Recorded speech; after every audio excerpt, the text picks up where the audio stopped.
జైల్లో ఉన్నప్పుడు అందరు చేసే పని ఏంది? ఎవరి కారణంగానైతే జైల్లో పడ్డాడో వాళ్ళని తిట్టడం కానీ, లేదా నా పరిస్థితి ఇంతే అని నిరుత్సాహపడడం కానీ, లేదా డిప్రెషన్‌కి గురి అవ్వడం కానీ జరుగుద్ది. ఈయన జైల్లో ఉన్నప్పుడు కాని కారణంగా, లేని కారణంతో ఈయనను అరెస్ట్ చేసినప్పుడు, ఈయన జైల్లో ఉన్నప్పుడు ఈయన చేసిన పనేంటి? ఎక్కడెక్కడైతే దేవుని బిడ్డలున్నారో వాళ్ళందరినీ బలపరచడానికి ఉత్తరాలు రాస్తా ఉన్నాడు. లెటర్స్ రాస్తా ఉన్నాడు. ఆదివారము మ్యాగజైన్‌లో వస్తాయి గదా! న్యూస్ పేపర్‌లో. సాక్షి మ్యాగజైన్ అని, లేదా ఈనాడు మ్యాగజైన్ అని వారం వస్తుంటాయి గదా! అట్లా పౌలు భక్తుడు ఆయన ఎక్కడెక్కడనైతే సువార్త ప్రకటించి ఉన్నాడో, లేదా ఆయనకు తెలిసిన దేవుని బిడ్డలు ఎక్కడెక్కడైతే ఉన్నారో వారిని బలపరచడానికి పత్రికలు రాస్తూ ఉన్నాడు. కరపత్రము తెలుసు కదా, ఇది కూడా అటువంటిదే. కరపత్రం కాదు కానీ ఇది పత్రిక, ఉత్తరము లేదా మ్యాగజైన్. మంచిది. కొలొస్సీలకు రాసిన పత్రికలో నుండి మనం ఈరోజు దేవుని వాక్యాన్ని ధ్యానించుకుందాం. ఈ పత్రికలో, కొలొస్సీలకు రాసిన పత్రికలో 4 అధ్యాయాలు ఉన్నాయి. 95 వచనాలు ఉన్నాయి. యేసు ప్రభు ఎవరో మీకు తెలుసా? మీరు యేసు ప్రభులో ఏ రకంగా ఎదగాలో తెలుసా? యేసు ప్రభు కొరకు ఏ రకంగా ఎదురు చూడాలో తెలుసా? క్రీస్తు కొరకు మనం జీవించాలని తెలుసా అన్న ఈ పాఠాలను మనం ఈ యొక్క పత్రిక ద్వారా నేర్చుకోవచ్చు. యేసు ప్రభులో ఏ రకంగా మనం మరింత బలపడాలో, యేసు ప్రభులో మరింత మనం ఏ రకంగా ఎదగాలో, ఆయన నా కోసం మరలా రానై ఉన్నాడు అన్న ఎదురు చూడడము ఈ యొక్క పత్రికలో మనం చూడవచ్చు. యేసు ప్రభు కొరకు జీవించడం అనేది కూడా మనము చూడవచ్చు.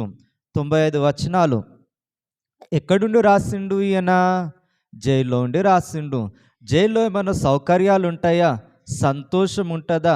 సమాధానం ఉంటుందా? శ్రమనే కదా, బాధే కదా, ఏడ్చే పరిస్థితే కదా, నొప్పే కదా. అటువంటి పరిస్థితుల్లో కూడా ఎంత గొప్ప భక్తి ఈయనది, ఎంత గొప్ప నిరీక్షణ ఈయనది, ఎంత గొప్ప విశ్వాసం ఈయనది. ఈయన జీవితం మనకు ఆదర్శం. ఈయన జీవితం నుండి మనం ఆత్మీయ పాఠాలు ఎన్నో నేర్చుకోగలం. ఆయనే అపోస్తలుడైన పౌలు, ఈ పత్రిక వ్రాసిన వ్యక్తి. ఎవరికి రాస్తున్నాడు ఈ యొక్క పత్రిక? ఎవరికి రాసిండు ఈ పత్రిక అంటే కొలొస్సీలో ఉన్న సంఘానికి. ఏడున్నది ఈ యొక్క సంఘము? ఏ ప్రాంతంలో ఉన్నది? కొలొస్సీ అనే ప్రాంతంలో ఉన్నది. అది ఏ దేశంలో ఉన్నది అంటే టర్కీ అనే దేశం. ఈరోజు ఆ దేశాన్ని టర్కీ అని పిలుస్తారు. మంచిది. ఈ కొలొస్సీలకు రాసిన పత్రికలో మొదటి అధ్యాయము 21 నుండి 23 వచనాలు ఈరోజు మనం ధ్యానించినై ఉన్నాం. కొలొస్సీలకు రాసిన పత్రిక 1వ అధ్యాయం 21 నుండి 23 వచనాలు కలిసి చదువుదామా? మరియు గతకాలమందు దేవునికి దూరస్తులను మీ దుష్క్రియల వలన మీ మనస్సులో విరోధ భావము గలవారునై ఉండిన మిమ్మును కూడా తన సన్నిధిని పరిశుద్ధులుగాను నిర్దోషులుగాను నిరపరాధులుగాను నిలబెట్టుటకు ఆయన మాంసయుక్తమైన దేహమందు మరణము వలన ఇప్పుడు మిమ్మును సమాధాన పరిచెను. పునాది మీద కట్టబడిన వారై స్థిరముగా ఉండి మీరు విన్నట్టియు ఆకాశము క్రింద ఉన్న సమస్త సృష్టికి ప్రకటింపబడినట్టియు ఈ సువార్త వలన కలుగు నిరీక్షణ నుండి తొలగిపోక విశ్వాసమందు నిలిచియుండిన ఎడల ఇది మీకు కలుగును. పౌలను నేను ఆ సువార్తకు పరిచారకుడనైతిని. ఈ వచనాలు ఈరోజు మనం ఎక్కువగా ఆలోచించనై ఉన్నాం. మరియు ఏ కాలమందు? అక్కడ ఏ మాట ఉన్నది? గతకాలమందు.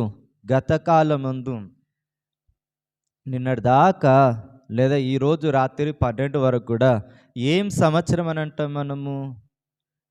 2023 23వ సంవత్సరం అంటాం. అదే రాత్రి లేదా సాయంకాలం ప్రార్థన అయిపోగానే ఏమని అంటాం? ఏ సంవత్సరం అంటాం అది? 2024. మరి 23వ సంవత్సరం ఏమంటాం? గత సంవత్సరము, గత సంవత్సరము లేదా పాత సంవత్సరము. తెల్లారంగానే కొత్త సంవత్సరము, ఆ సంతోషంలో హ్యాపీ న్యూ ఇయర్ అని కూడా చెప్పుకుంటాం కదా. ఈ వచనంలో ఒక మాట మనం చూస్తాం. మరియు గతకాలమందు, ఈ గతకాలమందు ఇంతకు ముందు ఎట్లున్నాం, ఎట్లుంటిమి, ఎట్లున్నారు అని అంటున్నాడు ఆయన. మరియు గతకాలమందు దేవునికి దూరస్తులను. ఎట్లా? దేవునికి దూరస్తులను. దేవునికి దూరస్తులంటే అక్కడ అన్న నా నుండి కొంచెం దూరం ఉన్నాడు కదా, లేదా అక్కడ వెనకాల కూర్చున్న అమ్మ వాళ్ళు నా నుండి కొంచెం దూరం ఉన్నారు కదా. ఈ దూరం గురించి మాట్లాడుతూ ఉన్నాడా ఈ పత్రిక రాసిన పౌలు భక్తుడు? ఈ దూరం గురించి కాదు, ఈ దూరం గురించి కాదు. ఏ దూరం గురించి? దేవునితో ఉన్న సంబంధము, సహవాసము గురించి ఆయన మాట్లాడుతూ ఉన్నాడు. గతకాలమందు మరియు గతకాలమందు దేవునికి దూరస్తులను. ఇది మొదటి ప్రమాదము. దేవునికి దూరస్తులను. తర్వాత మీ దుష్క్రియల వలన. ఎవరి దుష్క్రియల వలన? మీ దుష్క్రియల వలన మీ మనసులో విరోధ భావము గలవారై. ఏడ విరోధ భావము? మనసులో. ఎవరికి కనబడుతుంది ఆ విరోధ భావము? ఎవరికి కనబడేది? వాళ్ళకు అర్థమవుద్దేమో. దేవుడు వారి యొక్క హృదయాంతరంగంను ఎరిగిన దేవుడు గనుక ఆయన కూడా అర్థమవుద్ది. వారి విధి విధానాలను బట్టి, మెదిలే తీరును బట్టి సంఘ కాపరికి కూడా అర్థమవుద్ది. పౌలు భక్తుడు ఇక్కడున్న సంఘానికి వ్రాస్తూ ఉంటూ ఈ మాటలు వాడుతూ ఉన్నాడు. గతకాలమందు దేవునికి దూరస్తులను మీ దుష్క్రియల వలన మీ మనసులో విరోధ భావము గలవారునై. మనం ఎట్లున్నాం? మన మనసులో ఏమున్నది దేవుని పట్ల? మంచి భావము ఉన్నదా? విరోధ భావం ఉన్నదా? గతకాలము జరిగిన పరిస్థితుల ప్రభావాన్ని బట్టి దేవుని పట్ల మన మనసు ఎట్లున్నది? పనికి పోయినప్పుడు కానీ, లేదా హాస్పిటల్లో ఉన్నప్పుడు కానీ, లేదా కష్టాలు, బాధలు, ఇబ్బందులు వచ్చినప్పుడు కానీ, ఆరోగ్యం సరిగా లేనప్పుడు కానీ, అప్పులు పెరిగినప్పుడు కానీ, లేదా ఇబ్బందులు పెరిగినప్పుడు కానీ, దేవుని పట్ల మనం ఏ రకంగా ఉన్నాం? దూరస్తులంగా ఉంటున్నామా? మనసులో విరోధ భావం అనేది కలుగుతూ ఉన్నదా? గత కాలమంతా ఆలోచిద్దాం. గడిచిన సంవత్సరము ఆరోగ్యం బాగలేకపోతే, సమయానికి పైసలు అవసరం ఉండి అప్పుడు జేబులో సరిపోయేంత లేకపోతే, లేదా అవసరతలు గట్టెక్కే అవకాశాలు కనబడకపోతే, దేవుని పట్ల మన మనసు ఏ రకంగా ఉండింది? ఎట్లున్నాం? దేవుని మీద విసుక్కున్నామా? ప్రార్థనను నిర్లక్ష్య పెట్టినామా? దేవుని సన్నిధిని నిర్లక్ష్య పెట్టినామా? ఆయనతో సహవాసం సరిగ్గా ఉండిందా? 21వ వచనం. గతకాలమందు దేవునికి దూరస్తులను. ఒకవేళ గతకాలమందు దూరస్తులుగా ఉన్నారా? ఆ సంఘానికి ఆయన రాస్తూ ఉన్నాడు. ఆ వచనాన్ని ఆధారంగా తీసుకొని మన పరిస్థితిని మనం ఆలోచిస్తూ ఉన్నాం. ఇప్పుడు ఆ సంఘాన్ని తర్వాతి వచనాల్లో కానీ, తర్వాతి అధ్యాయాల్లో కానీ ఎంత మంచి మాటలు ఆయన అంటాడు. ఆ సంఘం అయితే చాలా ఆరోగ్యంగా ఉన్నది, చాలా ఆత్మీయంగా బలంగా ఉన్నది. చెప్పిండు ఆ పౌలు భక్తుడు ఆ మాటలు. అంటే కొలొస్సీయులకు రాసిన పత్రిక 1వ అధ్యాయము 3వ వచనం. కొలొస్సీయులకు రాసిన పత్రిక 1వ అధ్యాయము 3వ వచనము. 3-4. మీ కొరకు నిరీక్షణను బట్టి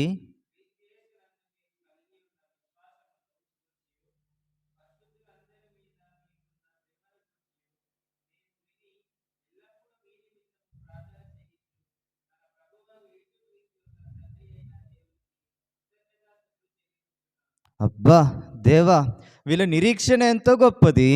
పరిశుద్ధుల పట్ల వీళ్ళకున్న ప్రేమ ఎంతో గొప్పది. ఇట్టి ప్రజలను కలిగి ఉండే భాగ్యం మాకు అనుగ్రహించినావు, నీకు వందనాలని వాళ్ళను బట్టి పౌలు భక్తుడు నిత్యము దేవుని కృతజ్ఞతాస్తుతులు చెల్లించుచున్నాము అని ఇక్కడ అన్నాడు కదా. ఈ సంఘానికి ఉన్న రెండు ముఖ్యమైన లక్షణాలు ఏంటివి? పరిశుద్ధుల మీద ప్రేమ. ఏమేమి ఉన్నది? వారికి విశ్వాసం ఉన్నది, పరిశుద్ధుల మీద ప్రేమ ఉన్నది. వారికి విశ్వాసం ఉన్నది, పరిశుద్ధుల మీద ప్రేమ ఉన్నది. మిమ్మల్ని బట్టి నేను దేవుని కృతజ్ఞతాస్తుతులు చెల్లిస్తా ఉన్నా, మిమ్మల్ని బట్టి మీ కొరకు నేను మానక దేవునికి ప్రార్థన చేస్తూ ఉన్నా అని పౌలు భక్తుడు ఆ సంఘం గురించి అంటున్నాడు. అట్టి సంఘం గురించే మాట్లాడుతూ ఉన్నారు. గతకాలమందు ఎట్లుంటిరి? గతకాలమందు దేవునికి దూరస్తులను మీ దుష్క్రియల వలన మీ మనస్సులో విరోధ భావం గలవారునై ఉండిన మిమ్మును కూడా మీరు అట్లుంటారు కదా, మీరు అట్లున్నా కూడా దేవునికి దూరస్తులుగా, దేవుని మీద విరోధ భావము, తప్పుడు అభిప్రాయం ఉన్న మిమ్మల్ని కూడా ఏం చేసిండు ఆయన? ప్రేమించలేదా? రక్షించలేదా అని ఆయన గుర్తు చేస్తూ ఉన్నాడు. 22వ వచనం, విరోధ భావము గలవారునై ఉండిన మిమ్మును కూడా తన సన్నిధిని పరిశుద్ధులుగాను నిర్దోషులుగాను నిరపరాధులుగాను నిలబెట్టుటకు ఏం చేసిండు ఆయన మాంసయుక్తమైన దేహమందు మరణము వలన ఇప్పుడు మిమ్మును సమాధానపరిచెను. ఏం చేసిండు ఆయన? గతకాలమందు దూరస్థులంగా ఉంటిమి, గతకాలమందు దుష్క్రియల వలన విరోధ భావము గలవారమై ఉంటిమి. అయితే పరిశుద్ధులుగా నిర్దోషులుగా నిరపరాధులుగా నిలబెట్టడానికై దేవుడే దీన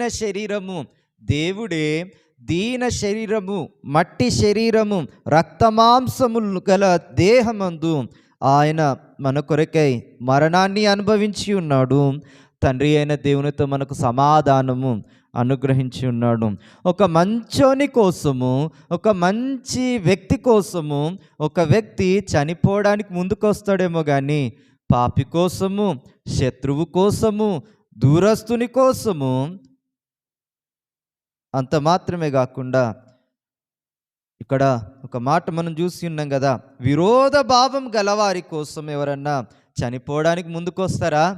మనం ఇంకా భక్తిహీనులముగా, బలహీనులముగా, దూరస్తులముగా, విరోధ భావము గలవారమైన ఆ స్థితిలో మనం ఉండగానే ఎంతగానో ఆయన ప్రేమించి తన మహిమను, తన స్థాయిని, తన సింహాసనాన్ని వదిలి మన కోసమై ఆయన దీన శరీరము ధరించుకొని వచ్చి ఉన్నాడు. మాంసయుక్తమైన దేహము ఆయన ధరించుకున్నాడు. మన కోసమై ఆయన మరణించి ఉన్నాడు. ఆ శిలువ అంటే అదే మన సింహాసనమా? అదే మన రాజులు కూర్చుండే కుర్చీయా శిలువ అంటే? ఆ రోజుల్లోనే చీ అని అసహించుకునే శిక్షలలో ఒకటి శిలువ శిక్ష. ఎంతో కరుడుగట్టిన నేరస్తులకు, చాలా పెద్ద నేరము చేసిన వాళ్ళకి వేసే శిక్ష శిలువ శిక్ష. అత్యున్నతమైన సింహాసనమునందు ఆసీనుడయుండు దేవుడు తను భూమి మీద అంతటి నీచమైన శపితమైన మ్రానుపైన వ్రేలాడడానికి కూడా సిద్ధపడ్డాడంటే ఎంత ప్రేమ ఆయనది, ఎంత కనికరం ఆయనది. మన పట్ల ఆయనకున్న కృప, ప్రేమ ఎంత గొప్పది. గుర్తున్నదా విషయము?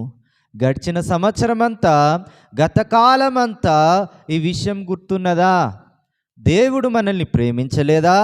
శిలువ పైన ఆయన మన కొరకై శ్రమను అనుభవించలేదా? మన కొరకై మన పాపము నిమిత్తమై క్రయధనం ఆయన చెల్లించలేదా? కొద్దిపాటి అనారోగ్యం రాగానే, కొద్దిపాటి అప్పుల బాధ గలంగానే, లేదా తాత్కాలికమైన ఈ భూమిపైన జీవితము కొరకై జీవితంలో కొన్ని శ్రమలు రాగానే దేవుని ప్రేమ, దేవుని కృప, దేవుని కనికరము, ఆయన మన కొరకై శిలువ పైన చేసిన కార్యం అనేది తక్కువైపోయిందా? మర్చిపోతా ఉన్నామా? చులకన చేస్తూ ఉన్నామా? ఈ కొలసే అనే ఈ పట్టణంలో కేవలము క్రైస్తవులు మాత్రమే కాదు, అక్కడ వేరే వేరే ప్రజలు కూడా ఉన్నారు. వేరే మతాలను పాటించే వాళ్ళు కానీ, వేరే సంస్కృతులు పాటించే వాళ్ళు కానీ. ఈ కొలసి అనే పట్టణము వ్యాపారానికి పేరుగాంచిన పట్టణం. వ్యాపారాలు బాగా చేస్తుండేవాళ్ళు. ఇక్కడికి వేరే వేరే ప్రాంతాల నుండి, ఇది తీర ప్రాంతం, ఇది సముద్రానికి దగ్గరగా ఉన్న కారణంగా, వ్యాపారం ఇక్కడ బాగా జరుగుతూ ఉన్న కారణంగా వివిధ ప్రాంతాల నుండి ఇక్కడ బతుకుదేరు కోసం వచ్చేవాళ్ళు చాలామంది. వాళ్ళ పద్ధతులు, సంస్కృతి, సాంప్రదాయాలు వేరువేరు. ఇక్కడ యూదులు ఉన్నారు, ఇక్కడ గ్రీసు దేశస్తులు ఉన్నారు, ఇక్కడ వివిధ వివిధ జీవిత విధానాలకు సంబంధించిన వాళ్ళు ఉన్నారు. ఈ సంఘము, అరే మీరు సున్నతి చేసుకోరా, మీరు ఈ క్రమం పాటించరా, ఈ ఆచారం మీరు పాటించరా, ఈ సాంప్రదాయం మీరు పాటించరా అని వీరిని గలిబిలి చేసే గుంపులు మొదలైనవి. ఏడా? కొలసై అనే ఈ సంఘములో, ఈ పట్టణంలో. మీ దగ్గరికి ఎవరైనా వచ్చి మీరు ఈ రకంగా ఉండరా, ఈ ఆచారం మీరు పాటించరా, ఈ క్రమం మీరు పాటించరా, ఈ సాంప్రదాయం మీరు పాటించరా అంటే ముందు అది దేవుని క్రమమేనా, అది దేవుని వాక్యంలో ఉన్న క్రమమేనా, లేదా లోక సంబంధమైన ఆచారమా అన్న విషయాన్ని మనం జాగ్రత్తగా గమనించడం చాలా మంచిది, చాలా మంచిది. అక్కడున్న సంఘానికి కలిగిన సవాలులలో లేదా సమస్యలలో ఒకటి ఇది. లోక సంబంధమైన మూలపాఠాలు అనుసరించే ప్రభావము, పరిస్థితులకు వాళ్ళు గురి అయి ఉన్నారు. ఇక్కడ 8వ వచనము, కొలస్సీలకు రాసిన పత్రిక 2వ అధ్యాయము 8వ వచనంలో వారి కలిగిన కష్టమేంటి, సవాలేంటి అనేది అక్కడ మనం చూడవచ్చు. 8వ వచనము, కొలస్సీలకు రాసిన పత్రిక 2వ అధ్యాయం 8వ వచనం. ఆయనను అనుసరింపక మనుషుల పారంపర్యాచారమును అనగా ఈ లోక సంబంధమైన మూలపాఠములను అనుసరించి మోసకరమైన నిరర్ధకమైన తత్వజ్ఞానం చేత మిమ్మును చెరపట్టుకొని పోవువాడెవడైనా ఉండునేమో అని జాగ్రత్త పడుడి. ఓ అయ్యలారా, వింటున్నారా? ఆ శాస్త్రవేత్త ఈ రకంగా చెప్పిండు, ఈ చరిత్రకారుడు ఈ రకంగా చెప్పిండు, యేసు ప్రభు దేవుడు కాదు, ఆయన మానవుడే, లేదా ఆయన ప్రవక్తలలో ఒక్కడే అని ఈ రకంగా వాదించే వాళ్ళు, బోధించే వాళ్ళు ఆ రోజుల్లో కూడా బహుశా ఉన్నారేమో. దేవునికి విరుద్ధమైన పద్ధతులను ప్రోత్సహిస్తూ ఉన్నవారు ఉన్నారేమో. లోక సంబంధమైన మూల పాఠములను అనుసరించే అట్లుగా బలవంత పెడుతూ ఉన్నవాళ్ళు, ప్రోత్సహిస్తూ ఉన్నవాళ్ళు ఉన్నారేమో. అందును బట్టే పౌలు భక్తుడి యొక్క పత్రిక రాస్తూ ఉన్నప్పుడు, అయ్యలారా జర జాగ్రత్త, ఈ పరిస్థితుల ప్రభావం ఉన్నది కదా, దేవుని వాక్యపు క్రమంలోనే మీరు నడుచుకోవాలి, లోక సంబంధమైన విధి విధానాలు కాదు అని అనవలసిన పరిస్థితి ఎదురైంది. వాళ్ళు తత్వజ్ఞానం కలవాళ్ళైనా సరే, ధర్మశాస్త్ర బోధకులైనా సరే, లేదా గ్రీసు తత్వజ్ఞానులైనా సరే, ఎవరైనా సరే, వారి జ్ఞానము కంటే, వారి బోధల కంటే యేసు ప్రభు ఉన్నతుడు కాదా, గొప్పవాడు కాదా? మరొక సవాలు వీళ్ళకు ఎదురైంది ఏంటంటే 2వ అధ్యాయము 16 నుండి కింది వచనాలు, కొలస్సీలకు రాసిన పత్రిక 2వ అధ్యాయము 16, 17, 18 వచనాలు. కాబట్టి అన్నపానముల విషయంలోనైనను, పండుగ, అమావాస్య, విశ్రాంతి దినము అనువాటి విషయంలోనైనను మీకు తీర్పు తీర్చ నెవనికి అవకాశం ఇయ్యకుడి. అయ్యో, మీరు సమాధుల పండుగ జరుపుకోలే, మీరు ఆ పండుగ జరుపుకోలేదా, ఈ ఆచారాలు పాటించలేదా, ఉపవాసాలు ఉండలేదా, లేదా ఇట్లా మీరు చేయాలి కదా అని కొంతమంది వచ్చి కలవరపెట్టే అవకాశాలు ఉన్నాయి. వారిని బట్టి మీరు జారిపోవద్దు, వారు మీకు తీర్పు తీర్చే అవకాశం ఇవ్వద్దు. లేదా ఇతర మత ఆచారాలను ఆచరించే వాళ్ళు వచ్చి, మీరు ఇట్లా చేయాలి కదా, అట్లా చేయాలి కదా, మీరు బొట్టు పెట్టుకోరా, మీరు ఇట్లా చేయరా, అట్లా చేయరా అని కొన్ని ఆచారాలు సాంప్రదాయాలను పాటించడానికి వాళ్ళు ప్రోత్సహించినప్పుడు జాగ్రత్తగా ఉండాలి. మనము దేవుని బిడ్డలం. మనము దేవుడు మనకు పెట్టిన క్రమము పరిమితిని జాగ్రత్తగా గమనించి ఆ దానిలోనే మనము ముందు కొనసాగడానికి, పాటించడానికి స్థిరంగా ఉండాలి. వాళ్ళు ఏదో అన్నారు, ఏమో అనుకుంటారని చెప్పి మన బుద్ధిని, మన భక్తిని మనం బలహీనపరచుకోవడం సరేనా? కాదు కదా. ఈ సంఘానికి ఈ విషయాలు చెప్తా ఉన్నాడు. మీ భక్తి ఎంత గొప్పది, మీ విశ్వాసం ఎంత గొప్పది, పరిశుద్ధుల పట్ల మీ ప్రేమ ఎంత గొప్పది. అయితే మీ చుట్టూ ఉన్నోళ్ళంతా కూడా వేరే వేరే మతము, వేరే వేరే సాంప్రదాయాలు, వేరే వేరే ఆచారాలు ఆచరిస్తూ ఉన్నారు. అవేవో చూడడానికి మంచిగా ఉన్నాయి, మనం కూడా పాటిస్తామని మీరేమైనా దిగజారుతారేమో, జర జాగ్రత్త అని అంటున్నాడు ఈయన, తెలియజేస్తూ ఉన్నాడు ఈయన. లోక సంబంధమైన లోకం యొక్క మూల పాఠాల విషయము మనకొద్దు.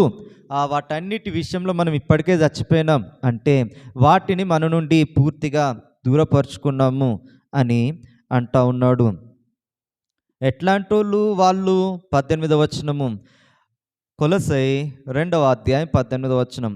అతి వినయస్కుడై దేవదూత ఆరాధన యందు ఇచ్చగలిగి తాను చూచిన వాటిని గూర్చి గొప్పగా చెప్పుకొనుచు తన శరీర సంబంధమైన మనసు వలన ఊరక ఉప్పొంగుచు శిరస్సును హత్తుకొనని. దేనిని హత్తుకొనని? మరొకసారి, దేనిని హత్తుకొనని? దీని గురించి మనం వింటాం. శిరస్సును హత్తుకొనని వాడెవడును మీ బహుమానము అపహరింపనీయకుడి. ఆ శిరస్సు మూలముగా సర్వ శరీరము కీళ్ళ చేతను నరముల చేతను పోషింపబడి అతకబడినదై దేవుని వలన కలుగు అభివృద్ధితో అభివృద్ధి పొందుచున్నది. శిరస్సును హత్తుకొనని వాడెవడును మీ బహుమానము అపహరింపనీయకుడి.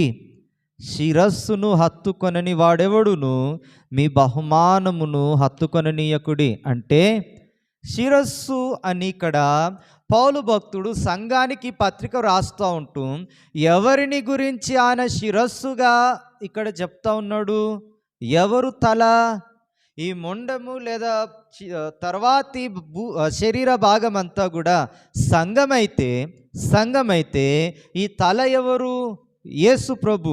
ఈ తల ఎవరు? యేసు ప్రభు.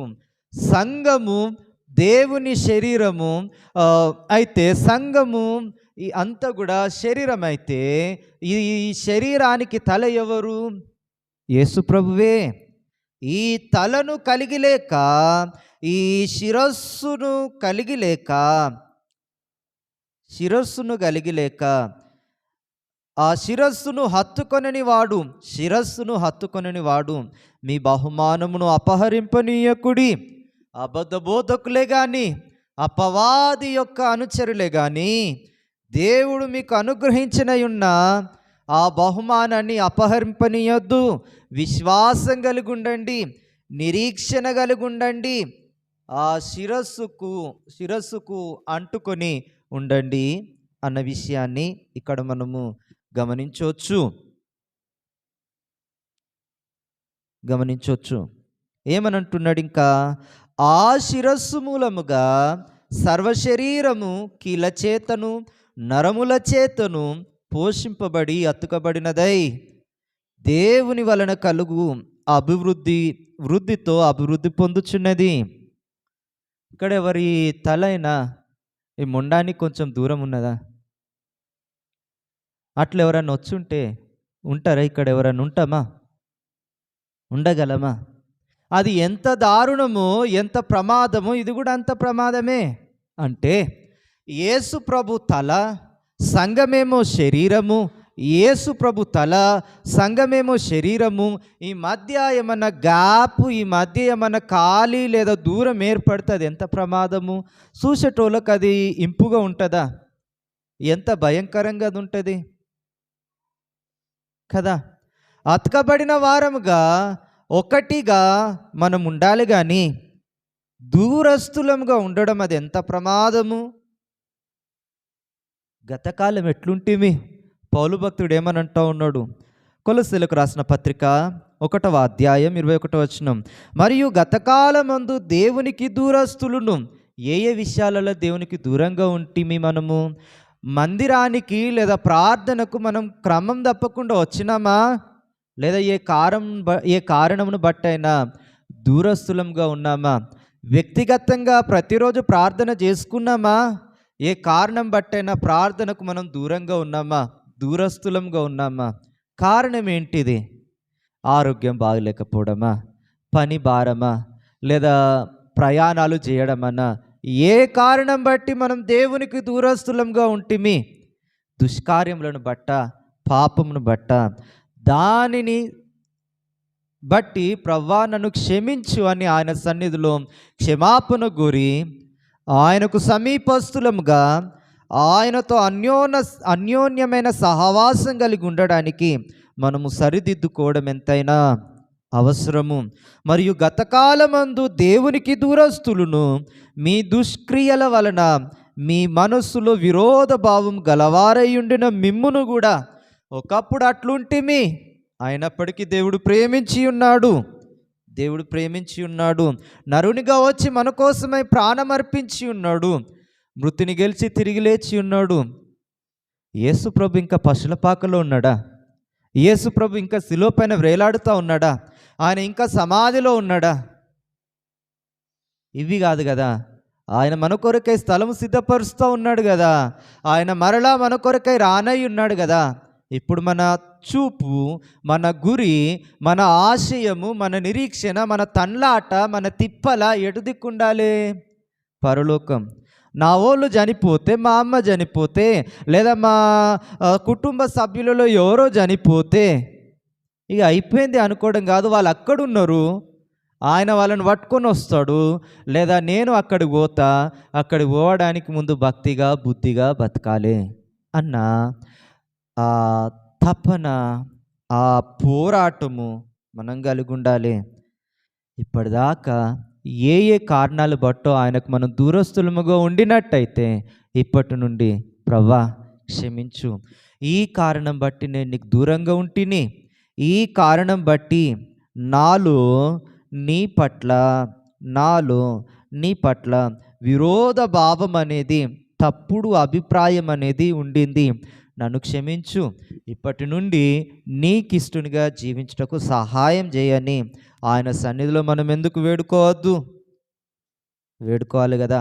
విరోధ భావం మనకు ఉండొచ్చా దేవుని పట్ల? తప్పుడు ఆలోచన, దేవుడు నన్ను కనికరించలేదు కనుకనే నాకు ఈ శ్రమ వచ్చింది, దేవుడు నన్ను పట్టి చేస్తలేడు కనుకనే నా ఊళ్ళను ఆయన తీసుకున్నాడు. ఇవి కాదు ఆలోచనలు. యోబు భక్తుడు మనకు గుర్తులేడా? యోబు భక్తుడు శ్రమలలో ఏం కావాలని అంటాడు ఆయన అంటే, ధైర్యము ఇంకెక్కువ కావాలి, భక్తి కూడా ఇంకెక్కువ కావాలి, దేవునితో సహవాసం కూడా మరింత ఎక్కువ కావాలి. ఈ శ్రమ అనేది ఎందుకు? మరింత దేవుని పట్ల నీతిగా జీవించడానికి, క్రీస్తు కొరకు ప్రకాశించడానికి, మనలో పనికిరాని తీగలేమని ఉంటే దాన్ని తొలగించడానికి ఆయన మనల్ని శ్రమలోకి అనుమతిస్తాడు, మరింత ఆయనకు దగ్గరగా ఉండడానికి.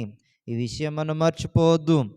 శ్రమలకు అనుమతించిన దేవుడు ఆ శ్రమలో కూడా మనకు తోడుగా ఉండి, మనకు ముందుగా నడిచే దేవుడు, మన తోడుగా ఉండే దేవుడు, మనల్ని బలపరిచే దేవుడు, మనల్ని లేవనెత్తే దేవుడు.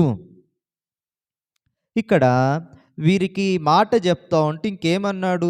కొలస్సీలకు రాసిన పత్రిక 1వ అధ్యాయము 23వ వచనం, ఎట్లుండాలి మనం మరి? ఇప్పుడు పునాది మీద కట్టబడిన వారే, పునాది లేకుండా ఇల్లో లేదా గోడలో కడితే అవి నిల్చుంటాయా? అవి ఆగుతాయా? పడిపోతాయి కదా. ఇక్కడ పునాది మీద కట్టబడిన వారై అని అంటున్నాడు కదా. ఆ పునాది ఎవరు? క్రీస్తే. ఆ పునాది ఎవరు? యేసు ప్రభువే. ఆ పునాది, ఆ మూలరాయి, ఆ బండ ఎవరికి సాదృశ్యము? యేసు ప్రభుకే. మన ఆత్మీయ జీవితము ఎవరి మీద కట్టబడాలి? ఎవరిని ఆధారం చేసుకొని మనం జీవించాలి, జీవితాన్ని కొనసాగించాలి? యేసు ప్రభును. ఆయన చెప్పిన బోధ, ఆయన మూల పాఠాల ప్రకారంగా మనం జీవించవలసిన వారంగా ఉన్నాం. పునాది మీద కట్టబడిన వారై స్థిరముగా ఉండి ఎట్లుండాలి? పునాది మీద కట్టబడిన వారంగా ఉండాలి, స్థిరంగా ఉండాలి. నాకు అన్నున్నా, నాకు ఏమీ లేకపోయినా, సమస్తము కోల్పోయినా, లేదా నా దేవుడు నన్ను తప్పించినా సరే, తప్పించకపోయినా సరే, ఒకటే గురి, పరలోక రాజ్యం. ఒకటే విశ్వాసం యేసు ప్రభు మీద, ఒకటే పునాది, అది యేసు ప్రభు అనే పునాది. అంతే. 23వ వచనం, పునాది మీద కట్టబడిన వారై స్థిరముగా ఉండి, మీరు విన్నట్టియు ఆకాశము క్రింద ఉన్న సమస్త సృష్టికి ప్రకటింపబడినట్టియు ఈ సువార్త వలన కలుగు నిరీక్షణ నుండి తొలగిపోక. దేని నుండి తొలగిపోక? నిరీక్షణ నుండి తొలగిపోక. క్రీస్తు యేసు యొక్క సువార్త వలన కలిగిన నిరీక్షణ నుండి తొలగిపోక. ఈరోజు శ్రమ వచ్చిందని, ఆరోగ్యం పూర్తిగా పాడైందని, అప్పులు విస్తారంగా పెరిగినాయని అనేకులు సువార్త వలన కలిగిన నిరీక్షణ నుండి తొలగిపోతూ ఉన్నారు. మరి మనమేం చేయాలి? తొలగిపోవాలా? తొలగిపోవద్దు.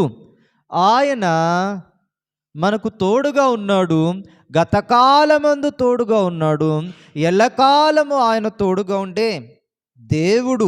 మనమేం చేయాలి? విశ్వాసమందు నిలిచి ఉండాలి. నిరీక్షణ నుండి తొలగిపోవద్దు, విశ్వాసము నందు నిలిచి ఉండాలి. ఇట్లా నిలిచి ఉంటే ఏం లాభము? విశ్వాసమందు నిలిచి ఉండిన ఎడల ఏది మీకు కలుగును?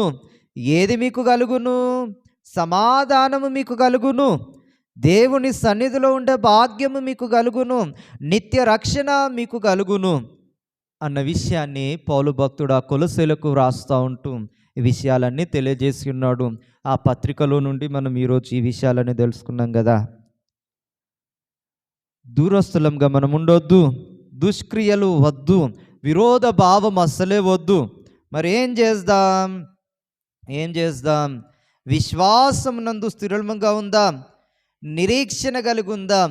ఎందుకు నిరీక్షణ అంటే, మొదటి అధ్యాయం 22వ వచనం, కొలొస్సీలకు రాసిన పత్రిక 1వ అధ్యాయము 27వ వచనం, అన్యజనులలో ఈ మర్మం యొక్క మహిమైశ్వర్యం ఎట్టుదో అది అనగా మీ అందున్న క్రీస్తు మహిమా నిరీక్షణయై ఉన్నాడను సంగతి దేవుడు తన పరిశుద్ధులకు తెలియపరచగోరి ఇప్పుడు ఆ మర్మం వారికి బయలుపరచను.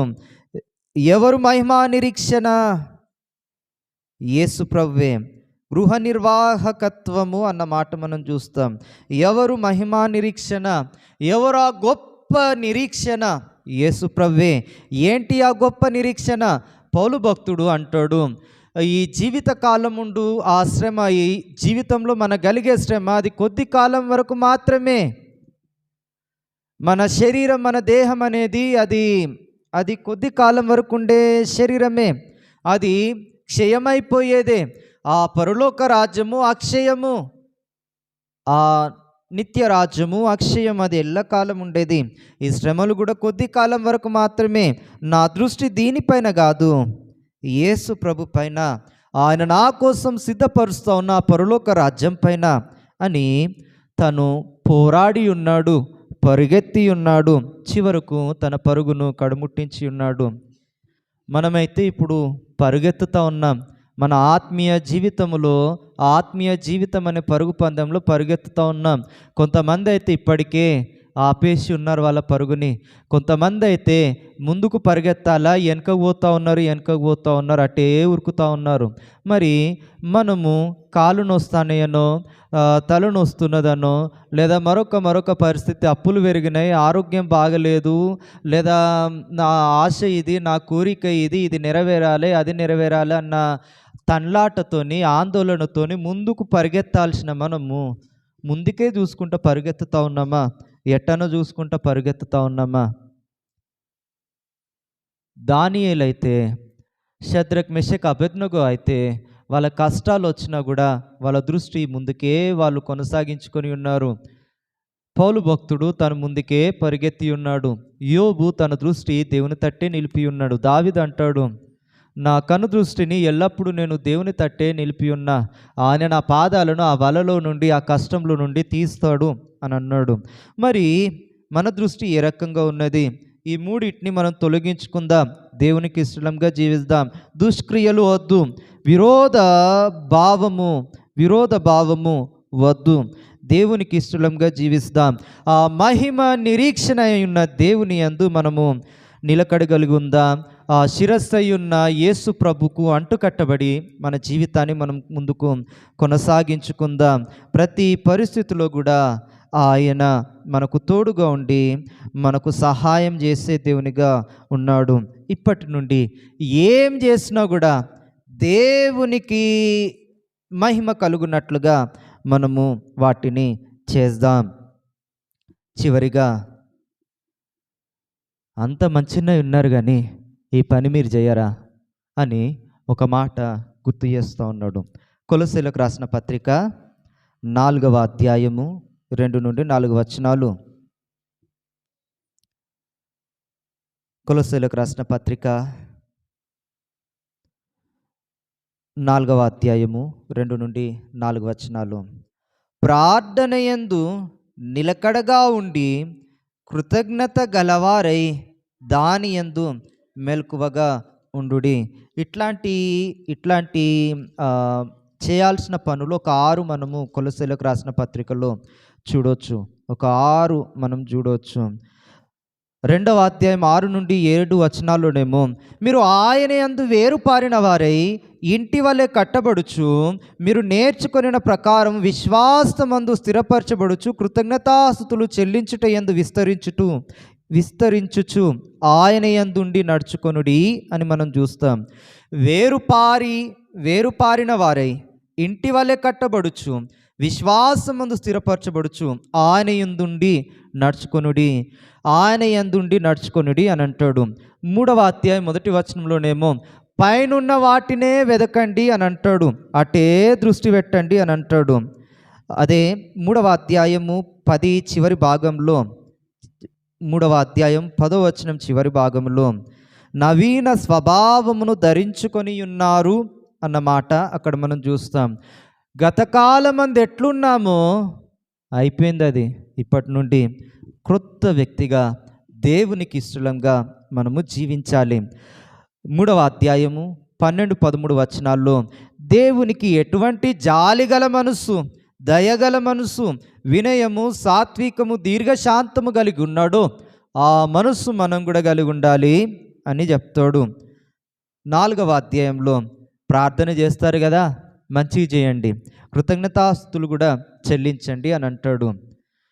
5-6 వచనాల్లో, మీకు సమయం ఇచ్చింది ఎందుకు, వృధా చేయడానికా, ఈ పని చేయండి అని తెలియజేస్తాడు. కొలస్సీలకు రాసిన పత్రిక 4వ అధ్యాయము 5-6 వచనాలు ఏమనంటున్నాడు, సమయము పోనీయక సద్వినియోగము చేసుకొనుచు సంఘమునకు వెలుపటి వారి ఎడల జ్ఞానము కలిగి నడుచుకొనుడి. సంఘమునకు వెలుపటి వారి ఎడల జ్ఞానము కలిగి నడుచుకొనుడి. ఎంతమంది మనల్ని చూడట్లేదు, ఎంతమంది మనల్ని చూస్తున్నారు, అరే బైబిల్ పట్టుకొని పోతా ఉన్నాడు, బైబిల్ పట్టుకొని ఆమె పోతా ఉన్నది, ఏడికి, చర్చికే. మాట్లాడుకున్నారేమో, ఆలోచించున్నారేమో.